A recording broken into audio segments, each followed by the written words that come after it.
تو ذرا اب میں کچھ ہیڈ لائنز آپ کے سامنے رکھ دیتا ہوں. ایئر اسٹرائک ان بیروت, اسرائیلی F-35 allegedly involved. Reported video and images from the scene shows the aftermath of an air strike in the Beirut. Lebanese media claims an Israeli F-35 launched attack with 2 missiles. 35 طیاروں نے 2 میزائلوں سے حملہ کیا. The target of the assassination in Beirut is Ibrahim Aqil, head of the operations department in Hezbollah. Israeli army report کر رہی ہے کہ head of the operations department ابراہیم عقیل کو انہوں نے نشانہ بنایا ہے. Initial estimate indicates that the Israeli raid was carried out during a meeting of leaders from Hezbollah. یہ اسرائیل کا میڈیا رپورٹ کر رہا ہے کہ صرف ایک کمانڈر وہاں پر موجود نہیں تھے بلکہ کمانڈرز کی, لیڈرز کی ایک میٹنگ وہاں پر جاری تھی بیروت میں, ایک بلڈنگ میں, تو اس کو نشانہ بنایا گیا ہے. A very senior Hezbollah official is the target of the concentrated attack carried out by the Israeli army. اچھا, تو یہ ابتدائی رپورٹس ہیں وہ بتائی جا رہی ہیں. اب کنفرمیشن نہیں ہے کہ کیا جو ابراہیم عقیل ہیں وہ اسیسینیٹ ہو گئے ہیں یا وہ صرف زخمی ہوئے ہیں یا وہ وہاں پر موجود بھی تھے یا نہیں تھے. یہ تو سارا اسرائیل کا دعویٰ ہے, ابھی حزب اللہ سے اس کا جواب آنا باقی ہے.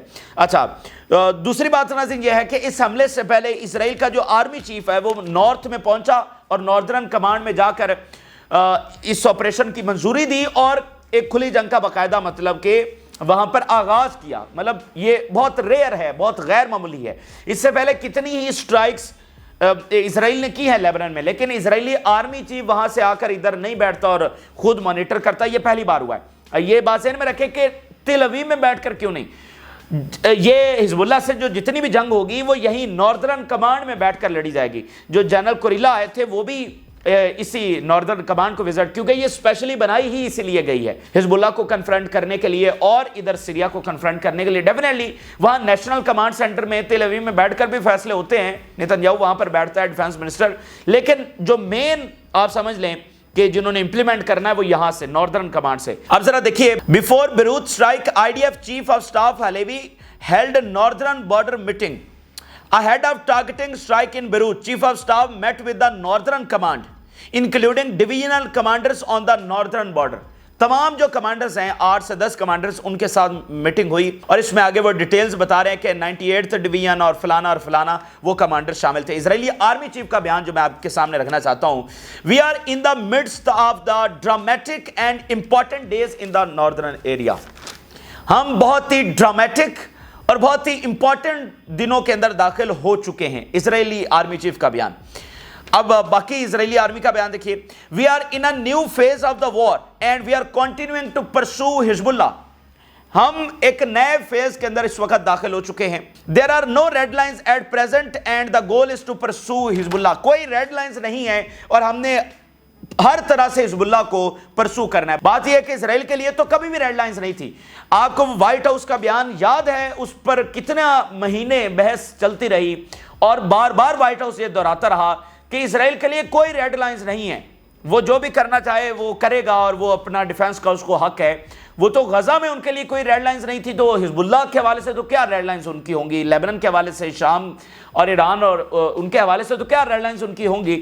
تو بہرحال وہ اناؤنس کر رہے ہیں کہ ہم ہر صورت میں حزب اللہ کو ڈسٹرائے کریں گے, اور کوئی ریڈ لائنز سے مراد وہ پہلے ہی خود ہی اناؤنس کر رہے ہیں. اس کا مطلب وہ کیمیکل ویپنز استعمال کریں, وہ یورینیم ویپن استعمال کریں, وہ کچھ بھی استعمال کریں, وہ ٹیرر اٹیکس کریں, وہ سائبر وارفیئر کے حملے کریں جیسے انہوں نے کمیونیکیشن ڈیوائسز کے کیے, اس سے ہٹ کر کچھ اور کریں, مطلب کچھ بھی کریں, وہ سویلینز کو جس طرح نشانہ بنائیں, وہ کارپیٹ بمبنگ کریں, جو بھی کریں, وہ سارا کچھ بتا رہے ہیں کہ ہم کریں گے. اس کے علاوہ ناظرین اسرائیلی میڈیا یہ بتا رہا ہے کہ صرف ایک اٹیک نہیں ہوا, یعنی مین اٹیک بیروت کے اوپر ہوا ہے اور باقی مختلف ایریاز میں ویو آف اسرائیلی سٹرائکس ہوئی ہیں. اب یہاں پر ایک اور اہم بیان دیکھیے, اسرائیلی میڈیا یہ رپورٹ کر رہا ہے کہ حزب اللہ کے کمانڈرز گلیلی کو کنٹرول کرنے کا جو ہے وہ تیاری کر رہے تھے اور ان میں سے کچھ اس میٹنگ کے اندر بھی موجود تھے. یعنی گلیلی کو کنٹرول کرنے کے حوالے سے یہ دیکھیں نا, those responsible for plans to control the Galilee, یہ اسرائیلی میڈیا جو ہے رپورٹ کر رہا ہے. اچھا بہرحال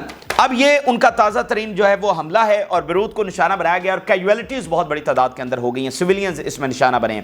تو یہ صورتحال ہے. اب 2-3 بنیادی باتیں جو ہے وہ سمجھ لیجئے اس نئی ڈیولپمنٹ کے ساتھ. ویسے تو اب پل پل صورتحال بدل رہی ہے, لیکن اوورال اب ہم چونکہ وہ کہہ رہے ہیں کہ نئے فیز کے اندر داخل ہو چکے ہیں اور اس کو ایک کھلی جنگ ہی اب کہا جائے گا کہ مطلب انہوں نے بس گئے اور بیروت کے اوپر حملہ کر دیا ہے، حزب اللہ نے ابھی تک تل اویو کے اوپر حملہ نہیں کیا۔ اچھا اب ناظرین یہ تازہ صورتحال ہے، اب یہ جو نیا فیز شروع ہو گیا ہے، بیروت کے اوپر جا کر انہوں نے مطلب اٹیک کر دیا ہے اور مطلب کھلی جنگ کا ایک طرح سے آغاز کر دیا ہے۔ اب اس نئے فیز میں دیکھیں اوورال تو بہت سارے ڈیولپمنٹس ہو رہی ہیں، لیکن اب اوورال اس نئے فیز میں اس کا کیا مطلب ہے اور آگے کیا ہونے جا رہا ہے؟ دیکھیں حزب اللہ کے حوالے سے ہم ہمیشہ یہ کہتے رہے ہیں کہ حزب اللہ جنگ کے لیے تیار ہے، لیکن ہم نے ہمیشہ آپ کو ساتھ یہ بھی بتایا کہ جنگوں میں جانے کا فیصلہ کوئی آسان فیصلہ نہیں ہوتا۔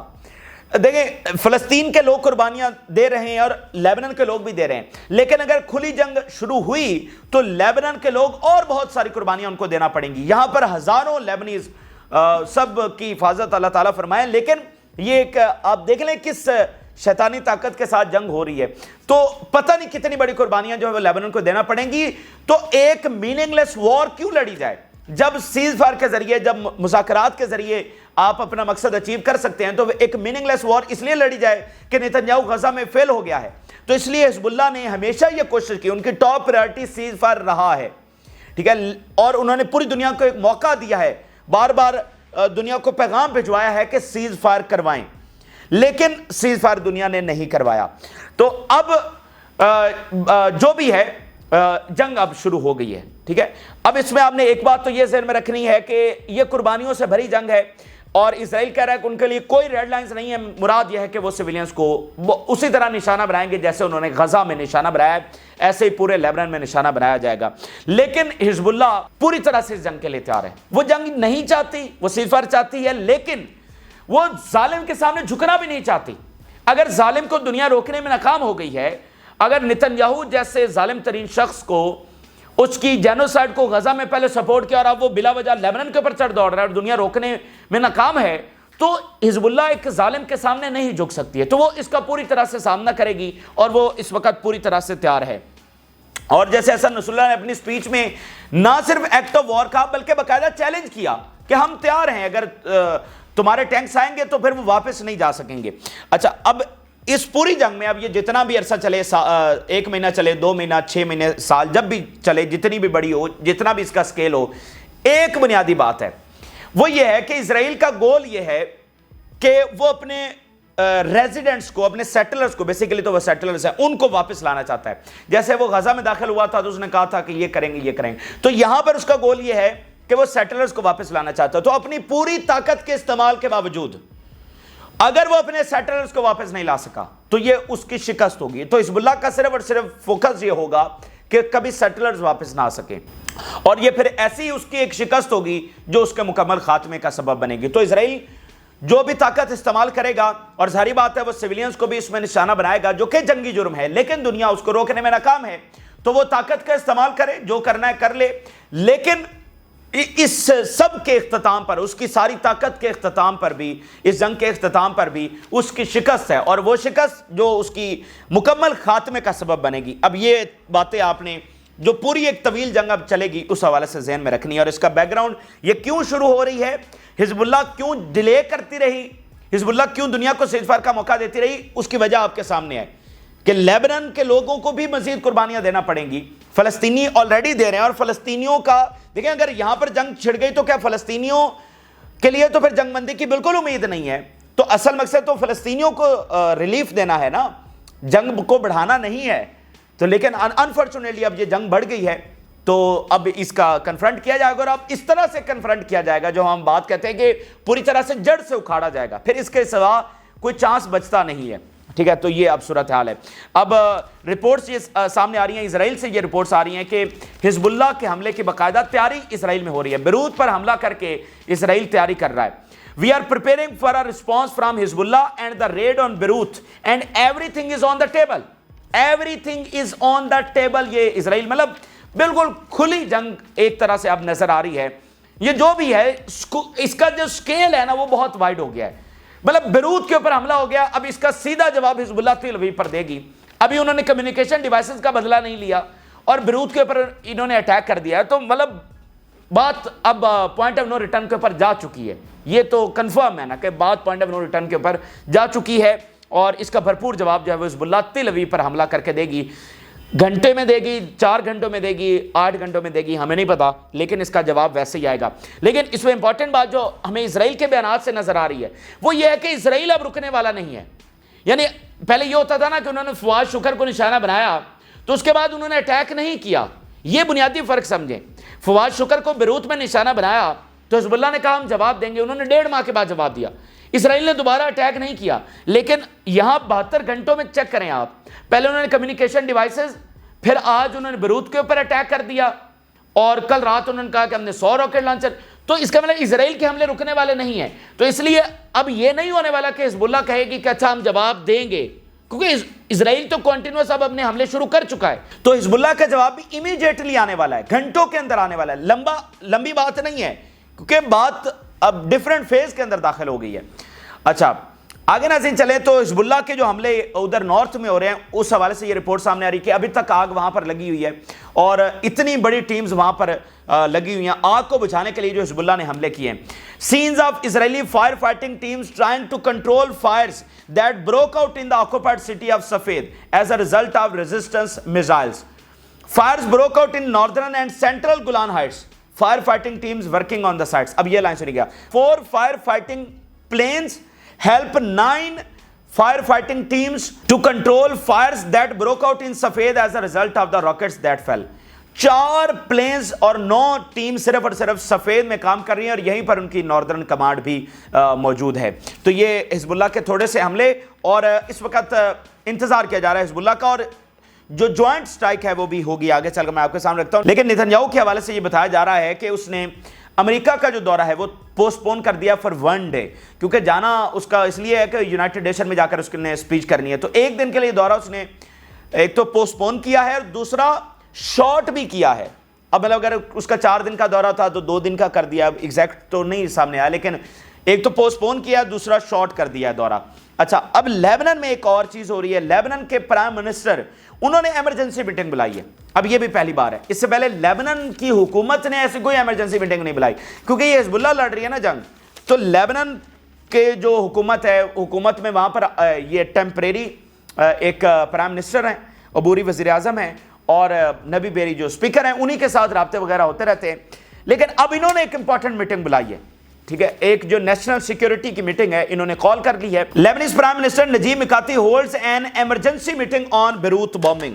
تو اب یہ دیکھتے ہیں کہ وہاں پر کیا ہو رہا ہے، لیکن جو اس کے ساتھ ایک امپورٹنٹ چیز ہو رہی ہے وہ شام میں ہو رہی ہے۔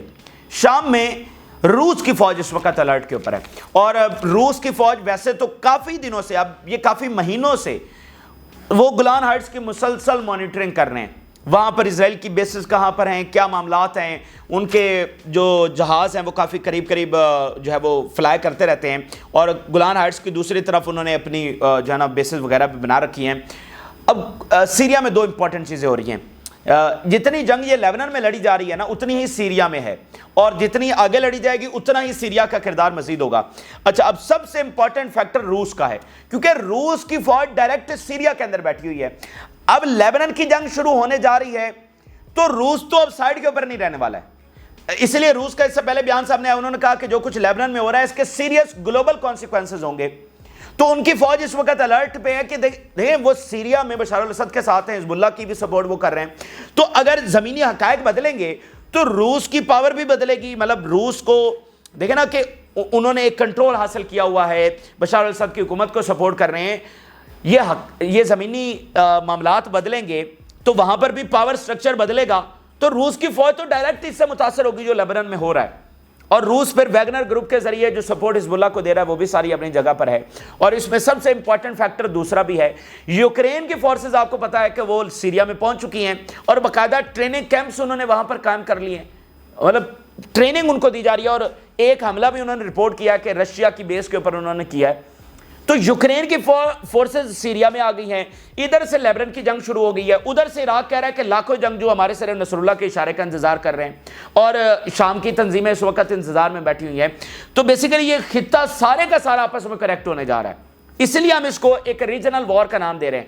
یہ ایران سے، عراق سے، شام سے، لیبنن اور ادھر یمن، یہ سارے کا سارا کنیکٹ ہونے جا رہا ہے، اور اس میں جارڈن اور یہ شام اپنے آپ کو اب کیسے سنبھالیں گے یہ سمجھ سے باہر ہے۔ لیکن یہ سارے کنیکٹ ہونے جا رہے ہیں. روس اس وقت تمام چیزوں کو کلوزلی مانیٹر کر رہا ہے, وہ براہ راست اس کا حصہ ہوگا. اس سے پہلے وہ اسرائیل کو دھمکی بھی دے چکا ہے. انہوں نے کہا تھا کہ اگر لیبنان کے اوپر اٹیک ہوا تو ہم خاموش نہیں بیٹھیں گے. یہ روس کا پرانا بیان ہے کہ پھر چکے دیکھیں ایک ریجن ہے, اس میں ہر کسی کا اپنا اپنا سٹیک ہے. تو مطلب پہلے غزہ میں اس کو کوئی نہیں روک سکا, تو غزہ میں تو چلو روس کچھ نہیں کر سکتا, لیکن اب اس ریجن میں اسرائیل جہاں پر چاہے گا اٹیک کر دے گا. تو باقیوں کے بھی تو سٹیکس ہیں نا, تو اس سے متاثر ہوں گے. تو اس لیے ان کا رد عمل دینا, ان کا جواب دینا ان کی نیشنل سیکیورٹی کا مسئلہ ہے. یہ بنیادی بات ہے. اچھا آگے ناظرین چلتے ہیں.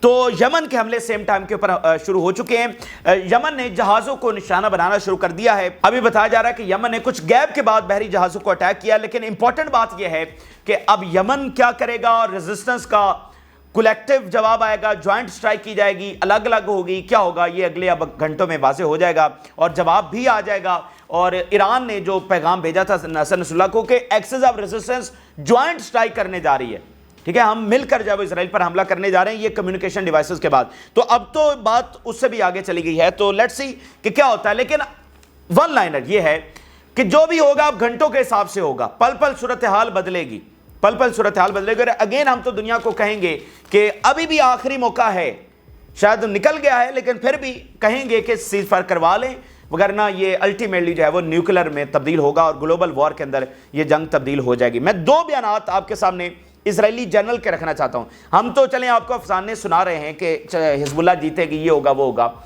اسرائیل کی زبانی بھی سن لیتے ہیں. اسرائیل کا میجر جنرل کہہ رہا ہے the tactical operation did not accomplish anything dramatic and we returned to the exact same place but with a higher flame. یہ جو ٹیکٹیکل اٹیکس اسرائیل کر رہا ہے اس سے کوئی تبدیلی آنے والی نہیں ہے, اور ہم ایگزیکٹلی اپنی سیم پوزیشن پہ ہیں, اور اب ہمارے خلاف جو فلیم آف فائر ہے وہ زیادہ ہے الٹا. اب یہ والی ہیڈ لائن سنیے گا. Even if we enter a ground operation in southern Lebanon, اگر ہم سدرن لیبنان میں داخل بھی ہو جائیں, ہماری فوج اور ٹینکس داخل بھی ہو جائیں, this will not prevent حزب اللہ from firing towards the Galilee. یہ حزب اللہ کو روک نہیں سکے. یعنی ان کی جو میزائل کیپیبلٹی ہے وہ حماس کی ختم نہیں ہوئی تو حزب اللہ کیسے ختم ہوگی. حماس کی ٹنلز پکڑی نہیں گئی تو حزب اللہ کو کیسے پکڑی جائیں گی. فوج کی حالت یہ ہے کہ کبھی ویسٹ بینک سے نکال رہے ہیں, کبھی غزہ سے, اور کبھی نیوی کو ٹرین کر رہے ہیں. تو ٹھیک ہے, انہوں نے فیصلہ کر لیا کیونکہ ان کے پاس کوئی چارہ نہیں ہے. چارہ اس لیے نہیں ہے کہ اصل میں تو جنگ بندی بنتی ہے, لیکن جنگ بندی وہ نہیں کر رہے ہیں, ان کا تکبر ہے.